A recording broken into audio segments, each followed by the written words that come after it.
Hey everyone, first off a huge thank you to all of you who watched, liked and left such amazing comments on my ROSSA Round 1 videos. The feedback's been incredible and honestly it means a lot. This project takes a lot of time and energy, both building the car and filming and editing these videos, so knowing you're enjoying them makes me more motivated to keep pushing onwards with it.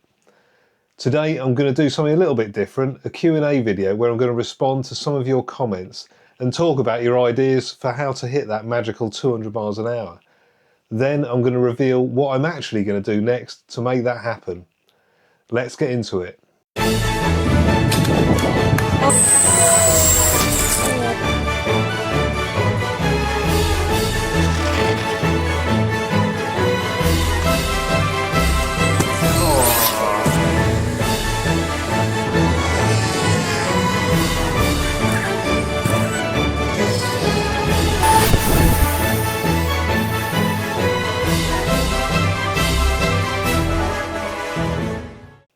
Low tyre wear, what's the secret? Mr. McGee and Duck-Off50 and others noticed how little tyre wear I had and asked if I'm using some kind of special foam or special tyres. Not quite. The secret lies in the VESC electronic speed controls I'm running. Because they control phase current and torque, I can avoid excessive wheel spin. That means less slip, less shredding and better drivability, and I didn't even need any throttle delay. All this makes a massive difference in keeping the tyres alive, even at nearly 200 miles an hour. Should I go bigger with the wheels? This came up a lot. Shout out to Wayan, Albert Bahugadin and Arcadia and others for this one. Yes, increasing tyre diameter gives more top speed at the same RPM, but it also needs more torque to give the same acceleration. And my motors are already torque limited, so that extra size would hurt acceleration and also stress the tyres more at speed because of the extra foam.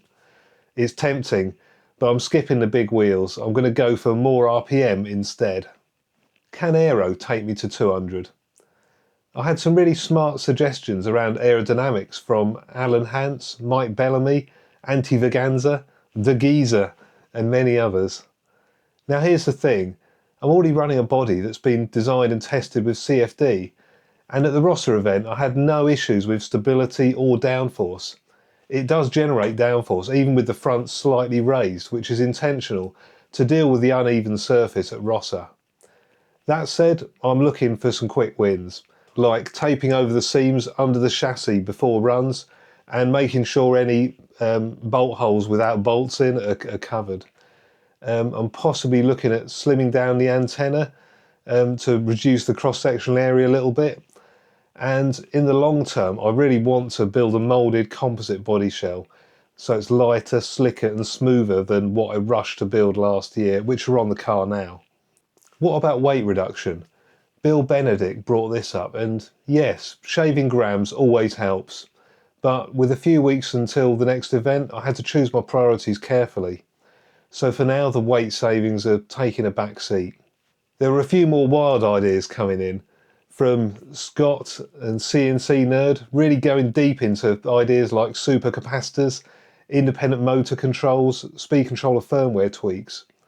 Supercapacitors might work as a way of topping up the battery voltage as it sags on a speed run, but the cost of them and the size and the weight of them really rules them out, unfortunately.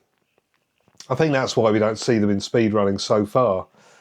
And I have another plan which would also work instead of flux weakening that CNC Nerd suggested. But I love the creativity, so keep those ideas coming. Hi, I've got a bonus section here, been a bit of a change of scenery. You're joining me from my garage here. A few people commented on my choice of a stick transmitter for driving the beast car.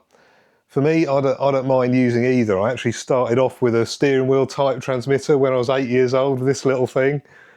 And then I went to sticks and back again. But the reason the beast car uses sticks is actually a throwback to my first speed car that I made out of an old drone, which was called the Cone. Because to fly a drone, you use sticks, right? So that was why that was on sticks, and I've carried that across the beast car. For ROSSA Round 1, I actually bought this Radio Master MT12 steering wheel transmitter, as a spare, so just in case something went wrong with the other one. So I might switch the beast to that in future, but I haven't made my mind up with that yet.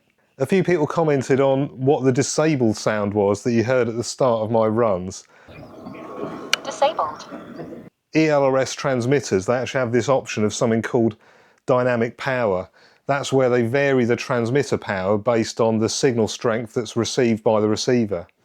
So when you're in the pits, for example, it'll turn the transmitter power right down. And I didn't really want that messing around on the run, so I had the option to disable that with the switch. Got a bit of a demo of the dynamic power here. You can see here transmitter power. This is the telemetry. Transmitter power is currently on 25 milliwatts. This is with dynamic power turned on, so it's turned the power right down because the car's just sat on the floor next to me. But if I flick this switch and disable it, you should see that go up to 1000. Disabled. Yeah, there we go. So now it's gone up to the full 1 watt of power for ultimate range on my speed run. Enabled. So we've seen that generally at ROSSA Round 1 it was quite a success, but there were a few things going wrong that stopped me getting to 200. After digging into the data from my runs, I spotted 2 main issues. The first was CAN network reliability and the motors cutting out. They were basically just randomly cutting out, and it was just lucky that I managed to get a few runs where they didn't cut out, which is when I got my best speeds. The other issue was voltage sag. I found that I couldn't get more than about 17,000 RPM on a run because the battery voltage was dropping too much under load. That meant that the torque and acceleration was dropping off much earlier than that, at about 15,000 RPM. And because of that, it meant the motors just couldn't make enough power to hit 200 miles an hour. What's next then? Well, with only 4 weeks until the next ROSSA event, I'm keeping it focused. So here's what I'm doing.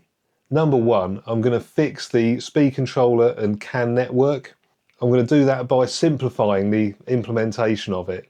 So I'm going to go from one large network which goes round all 4 speed controllers to 2 small networks with only 2 speed controllers on each one. I'm also going to do more dyno testing to develop the programming of the speed controller to make them more reliable and less prone to those cutouts. The next one's all about gaining more RPM via more voltage. So the key to getting to 200 miles an hour isn't bigger tyres, it's more RPM. But to get there, I need to keep the torque coming as I get through 15, 16 and 17,000 RPM and beyond. Fortunately, as I teased earlier, my VESC ESCs have got a hidden talent.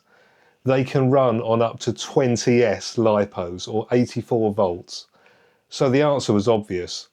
I'm adding another set of 6S lipos in series with my 12S that I've already got and moving on to an 18S battery setup. I've already tested that on the motor dyno and it's looking good. My final idea is to build a chassis dyno. This is going to help me test the full car setup at home and bridge between my motor dyno and actual speed running at the track. So it's going to give me a way to find any problems without actually needing track time.